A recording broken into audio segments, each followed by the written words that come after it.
Serial वसुधा के upcoming track में कहानी एक नए मोड़ पर पहुंचने वाली है और इस मोड़ की वजह बनी है दादी सा संतोष जी। उनकी एंट्री ने चौहान हाउस का पूरा माहौल ही बदल दिया है। अब तक चंद्रिका ने वसुधा को घर से दूर रखने की पूरी कोशिश की थी।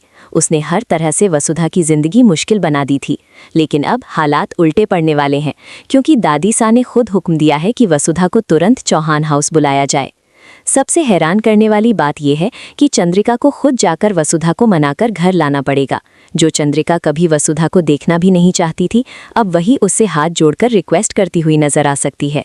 इस सबसे पूरा चौहान परिवार भी शौक में है। सबके दिमाग में एक ही सवाल घूम रहा है, दादी सा वसुधा को इतना कैसे जानती हैं, क्योंकि वो तो देव को भी प्रॉपरली नहीं जानती।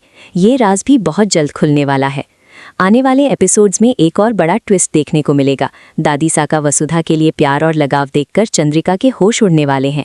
उसे समझ ही नहीं आएगा कि जिस लड़की से वो इतनी नफरत करती है, उसे दादी सा इतना प्यार क्यों करती हैं।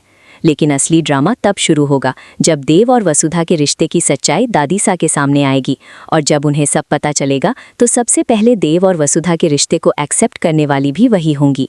दरअसल दादी सा पहले ही दिल से वसुधा को अपनी बहू बनाने का फैसला कर चुकी थीं। अब वो सिर्फ देव और वसुधा को एक्सेप्ट ही नहीं करेंगी, बल्कि चंद्रिका को भी समझाकर उनका रिश्ता मनवाने की कोशिश करेंगी। इसके साथ ही एक और इंटरेस्टिंग ट्विस्ट देखने को मिलेगा। चंद्रिका और दादी सा के बीच की पुरानी गलतफहमियां भी वसुधा ही दूर करेगी।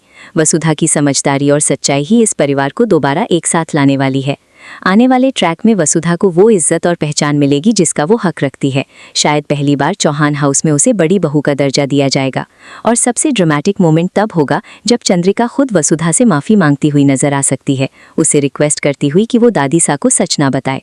लेकिन अब सवाल ये है, क्या सच छुप पाएगा, या फिर दादी सा के सामने सब कुछ सामने आकर पूरी कहानी को ही बदल देगा। आने वाले एपिसोड्स में ये सब देखना वाकई बहुत ही इंटरेस्टिंग होने वाला है।